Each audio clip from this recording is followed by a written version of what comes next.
بسم اللہ الرحمن الرحیم الحمد للہ رب العالمین الحمد للہ۔ میرے بھائیو دوستو، حضرت ابو ہریرہ رضی اللہ عنہ روایت کرتے ہیں کہ رسول کریم صلی اللہ علیہ وسلم نے ارشاد فرمایا، سجدے کی حالت میں بندہ اللہ کے قریب ہوتا ہے، اسی لیے آپ نے فرمایا کہ سجدے کی حالت میں دعاؤں کی کثرت کرو۔ ویسے تو ہر حال میں بندہ اللہ کے قریب ہی ہوتا ہے، لیکن سجدے کی حالت میں بندہ اور اللہ کے قریب ہو جاتا ہے،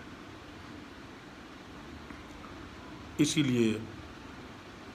سجدے کی حالت میں بھی دعا مانگنا چاہیے، دعا کرنا چاہیے۔ سجدہ اللہ کے علاوہ کسی کے سامنے کرنے کا حکم نہیں دیا اللہ کے نبی صلی اللہ علیہ وسلم، صرف اللہ کے سامنے ہمارا سر جھکنا،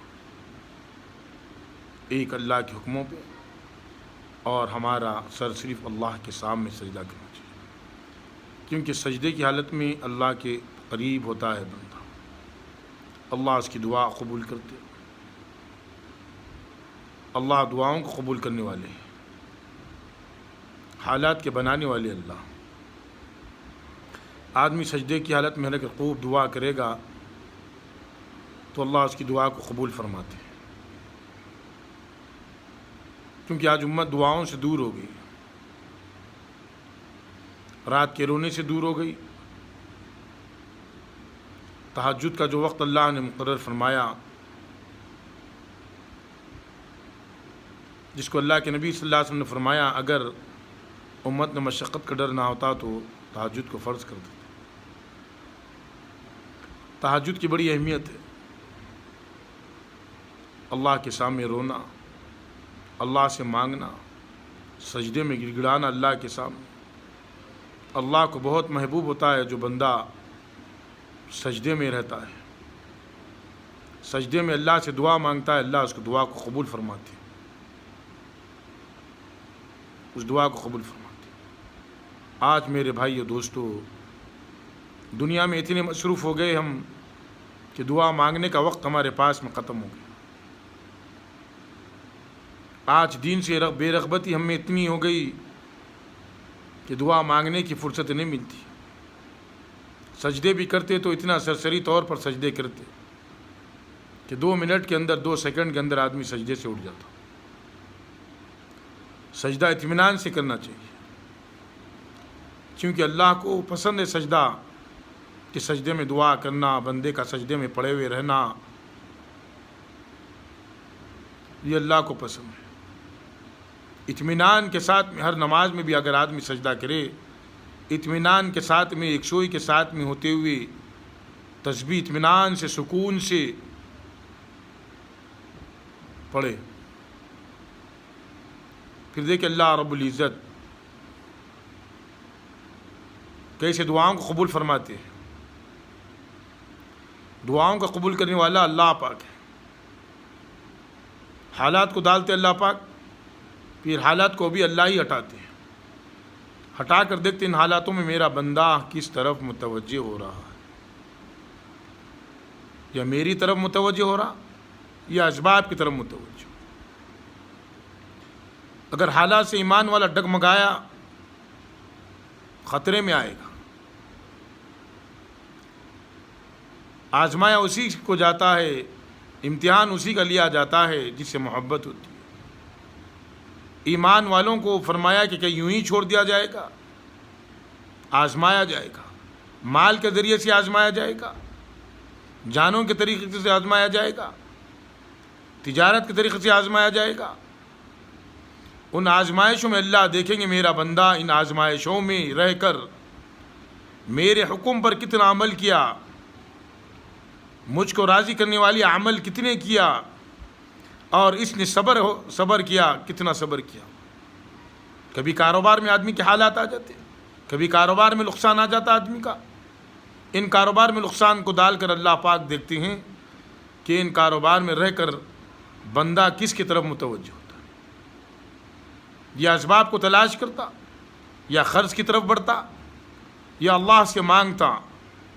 نماز پڑھ کر سجدے میں جا کر رو رو کر اپنی حاجتوں کو اللہ کے سامنے رکھ کر اپنے گناہوں کی معافی مانگ کر اپنے گناہوں سے توبہ کر کر دنیا کے حالات کو کس طریقے سے مانگتا اللہ دیکھتے۔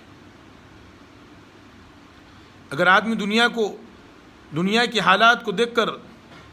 صرف اللہ کے سامنے جھکا، سچی اور پکی اپنے گناہوں سے توبہ کیا، اپنے اعمال کو سدھارا، اپنے اعمال کو درست کیا، جیسے اعمال نبی پاک صلی اللہ علیہ وسلم نے بتایا ویسے اعمال کو کیا، جیسے نبی پاک صلی اللہ علیہ وسلم نے اس کو طریقہ بتایا تجارت کا، اس تجارت کو اس طریقے پر کیا، پھر نقصان آیا، پھر اس پر صبر کیا، پھر اللہ سے مانگا، مانگنے پر پھر صبر کیا، پھر اللہ دعا کی برکت کو ظاہر فرماتے، پھر کاروبار کے اندر برکت ہوتی، پھر حالات بنتے، حالات داخل کر آدمی کو اللہ پاک دیکھتے، ان حالات میں میرا بندہ صبر کرتا یا میری طرف متوجہ ہوتا یا اسباب کی طرف متوجہ ہوتا، اللہ کی طرف متوجہ ہوتا، تو اللہ رب العزت ان حالات میں اس کو صبر کرنے پر اجر عطا فرماتے، پھر دنیا میں اللہ اس کے حالات کو بناتے، دنیا کو اس کے حالات کو بناتے۔ صبر اسی کو کہتے ہیں جس وقت میں آدمی کو صدمہ پہنچے، کوئی آدمی کو اس وقت میں کوئی نقصان پہنچے بڑا اور اس نے سیدھا اپنی نگاہ اللہ پر رکھا، جیسے نبی پاک صلی اللہ علیہ وسلم نے طریقہ بتایا حالات آنے پر کس طریقے سے صبر کرنا ہے، اس طریقے سے آدمی صبر کیا اور اللہ کی مدد کی طرف متوجہ ہوا، اللہ سے مانگا تو اللہ اس کو ضرور بضرور اللہ اس کی مدد فرماتے ہیں۔ جب اللہ مدد کرتا ہے تو کون آدمی ہے جو اسے نقصان پہنچا سکے؟ اسی طریقے سے کوئی آدمی کو بیماری میں ڈال دی اللہ، تو ان بیماری میں ڈال کر دیکھتے ان بیماری میں میرا بندہ کس طرف متوجہ ہوتا، کیسے صبر کرتا، اس بیماری میں مجھ سے راضی ہے یا ناراضی ہے۔ اگر بندہ اس بیماری میں اللہ سے راضی ہوگا، اللہ سے مانگے گا کہ یا اللہ آپ نے بیماری دی، آپ بیماری کے ہٹانے والے، آپ بیماری کے دینے والے، جب آپ بیماری دینے پہ آ جائے تو اللہ رب العزت بھی ہٹانے والے اللہ ہی ہے۔ اسی لیے ہر بیماری پر بھی آدمی کو صبر کرنا چاہیے، صبر کا دامن نہیں چھوڑنا چاہیے۔ اسی لیے فرمایا کہ صبر کرنے والوں کے ساتھ میں ان اللہ مع الصابرین، صبر کرنے والوں کے ساتھ میں اللہ تبارک و تعالیٰ کی مدد ہوتی ہے۔ آدمی صبر کرے گا تو ہر صبر پر اللہ کی مدد ہوتی ہے، دنیا میں بھی مدد ہوتی، آخرت میں اختال شان و من والہ اس کے درجات کو بلند فرماتے۔ آدمی وہ درجات پر نہیں چڑھ سکتا جب تک اللہ اس کے درجات پہ اپنے فضل و کرم سے نہ چڑھاتے۔ اسی لیے ہر حالت میں آدمی کو صبر کا دامن تھامے رہنا چاہیے اور دعاؤں نہیں چھوڑنا چاہیے، نماز کو نہیں چھوڑنا چاہیے، نماز کے اندر رہ کر، نماز پڑھ کر ان حالات میں نمازوں کا اہتمام کرنا، فرض نماز کا، نفل نماز کا، صلاۃ الحاجت کا، نماز کا اہتمام کرنا، سجدے میں جا کر اللہ سے دعا مانگنا، اللہ سے دعا مانگنا، رو کر اللہ سے دعا مانگنا۔ اللہ کو جب بندہ روتا اللہ اس کے حالات کو بناتے۔ جو بندہ اللہ کے سامنے روتا دنیا کے سامنے کسی کے سامنے رونے کی ضرورت نہیں آتی۔ جو ہاتھ اللہ کے سامنے پھیلتے اللہ دنیا میں ہاتھ پھیلنے سے اس کے اللہ روک لیتے۔ اگر آدمی پہ حالات آ گئے، آدمی نے اپنے حالات کو دوسروں کے سامنے سنایا، اللہ کی مدد ختم ہو گئی، اس نے اللہ کی شکایت کی۔ اسی لیے آدمی کو چاہیے ہر قدم پر اللہ کی مدد طلب کرے، صبر کرے، کتنے بھی بڑے حالات آ جائے اس پر صبر کرتے رہے، اللہ سے مدد طلب کرتے رہے۔ اللہ مدد کرنے والے 100% اللہ مدد کرنے والے۔ صحابہ اکرام رضی اللہ تعالیٰ نے اس کو کر بتایا۔ بڑے بڑے حالات آ گئے، دعا کرا، دعاؤں سے اللہ سے مانگا، ان حالات کو اللہ پاک نے ختم کر دیا۔ اسی لیے ایمان والے کو کتنے بھی حالات آ جائے